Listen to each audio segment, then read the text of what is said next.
मारो इसे और मारो इसे, ये इसी लायक है। अरे मारो यार। सरपंच जी, कालिया को चोरी करते हुए हम सबने रंगे हाथ पकड़ा है। अब इसे गांव से बाहर निकाल देने में ही हम सबकी भलाई है। तो देर किस बात की है, अभी इसे धक्के मार के इस गांव के बाहर का रास्ता दिखा दो। अरे सरपंच जी, ऐसा मत करिए, मुझे एक मौका और दीजिए, मैं दोबारा कभी चोरी नहीं करूंगा। लेकिन गांव वाले उसकी एक नहीं सुनते और उसे मार मार के गांव की सीमा के बाहर निकाल देते हैं। अरे मेरी कमर दर्द के मारे मेरी जान निकली जा रही है। कमबख्तों ने जम के धुलाई की है मेरी। अरे भगवान करे इनके गांव में भूचाल आ जाए, धरती फट जाए और सब गांव वाले उसमें समा जाए। चलते चलते कालिया जंगल में पहुंच जाता है। उसे वहां एक प्रयोगशाला दिखाई देती है। अरे इस जंगल में ये अजीब सा दिखने वाला घर किसने बनाया है, चल कर देखना पड़ेगा। कालिया प्रयोगशाला के पास चला जाता है। दो वैज्ञानिक प्रयोगशाला में बातें कर रहे होते हैं। बधाई हो डॉक्टर चमन, आखिरकार हम दोनों ने मिलकर एक ऐसी घड़ी का आविष्कार कर लिया है जिसे पहनकर कोई भी इंसान गायब हो सकता है। हाँ हाँ, तुमने बिल्कुल सही कहा डॉक्टर जर्माटो। अब कल सुबह ही हम इस जंगल से निकल जाएंगे, लेकिन उससे पहले आज रात के खाने का बंदोबस्त करते हैं। हाँ हाँ, मुझे तो बड़ी जोरों से भूख लगी है, चलो चलते हैं। दोनों वैज्ञानिक वहां से चले जाते हैं। उनके जाते ही कालिया प्रयोगशाला में दाखिल होता है। अच्छा तो ये बात है। कालिया बड़े से कांच के अंदर रखी घड़ी को बाहर निकाल लेता है और अपनी कलाई पर बांध लेता है। फिर घड़ी में लगा बटन दबा देता है। कालिया को एक जोरदार झटका लगता है। कालिया अपने आप को आईने में देखता है तो उसका पूरा शरीर पूरी तरह से गायब हो चुका होता है। अब तो जो चाहे वो कर सकता हूँ। सबसे पहले मैं उन सभी को सबक सिखाऊंगा। गांव वालों, मैं आ रहा हूँ। कालिया गांव की ओर चल पड़ता है। थोड़ी देर के बाद दोनों वैज्ञानिक वहां आते हैं। अरे ये क्या, लगता है कोई हमारी घड़ी चुरा कर ले गया है। ये देखो पैरों के निशान। अब क्या होगा, अगर वो घड़ी किसी गलत हाथों में पड़ गई तो अनर्थ हो जाएगा। तुम चिंता मत करो, हमारी घड़ी में जो बैटरी लगी है ना, वो सिर्फ 24 घंटे चलेगी। उसके बाद वो घड़ी काम करना बंद कर देगी।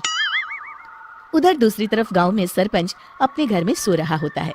तभी एक आहट से उसकी नींद खुल जाती है। अरे कौन है वहाँ? बड़े मजे से सो रहा है, आज मैं तुझे नहीं छोड़ूंगा।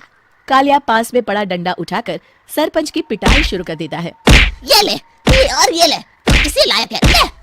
अब मर गया। अरे अरे ये क्या हो रहा है? अरे अरे कोई बचाओ मुझे, मेरे घर में भूत आ गया है। सही कहा, मैं भूत ही तो हूँ, ये ले।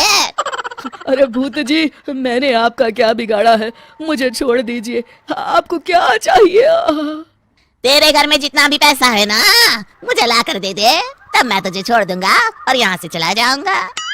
सरपंच अपनी तिजोरी से पैसे निकालकर एक बड़े कपड़े में बांधकर जमीन पर रख देता है और कालिया वो सारा पैसा लेकर वहां से चला जाता है। दूसरी तरफ जमींदार गांव के चौराहे पर खड़ा कुछ लोगों से बात कर रहा होता है। इस कमीने जमींदार ने भी मुझे बहुत पीटा था, इससे भी बदला लेना तो बनता है। हाँ? जमींदार अचानक अपने आप को चांटे मारने लगता है। अरे भाई ये क्या हो रहा है? जमींदार साहब अब ठीक तो है ना? अरे मुझे नहीं पता भाई। अरे मर गए रे, ये तो पक्का किसी भूत प्रेत का काम है। जमींदार के अंदर कोई भूत आ गया है, इससे पहले कि ये हमारे अंदर आ जाए। मनोहर भाई, अपनी जान बचानी है तो भागो यहाँ से। ये क्या? अरे बाप रे बाप, मुझे तो भूतों से बड़ा डर लगता है, मैं तो चला यहाँ से। अगली सुबह इस घटना से पूरे गांव में दहशत फैल जाती है। सभी गांव वाले आपस में बात करने लगते हैं। अरे भाई पता नहीं कहाँ से हमारे गांव में एक भूत आ गया है। उसने कल रात को सरपंच और जमींदार की खूब पिटाई की और उनके सारे पैसे भी लेकर चला गया। हाँ भाई हाँ, ये भूत तो मुझे बड़ा अजीब लगता है। मेरी समझ में नहीं आता कि भूत उन पैसों का करेगा क्या। अरे तेल में पकोड़े बना के तलेगा, बेवकूफ। इस बात की चिंता करके कहीं वो भूत हमारे घर में ना आ जाए। तुम बिल्कुल सही कह रहे हो हरिया, मैं भी इसी बात से घबरा रहा हूँ। अच्छा अब मैं अपने घर जा रहा हूँ, तुम सभी अपने अपने घर चले जाओ, उस भूत का कोई भरोसा नहीं है। हाँ। तीनों वहां से चले जाते हैं। दूसरी तरफ कालिया सारे पैसों को एक खंडर में छुपा देता है। इतने सारे रुपए तो मैंने अपनी पूरी जिंदगी में एक साथ कभी नहीं देखे। इस तरह कुछ दिनों में मैं अमीर बन जाऊंगा। आज मैं उस मोटे बब्बन को अपना शिकार बनाऊंगा। सुना है दहेज में बहुत सारे पैसे और गहने मिले हैं उसे। रात होते ही कालिया बब्बन के घर में घुस जाता है।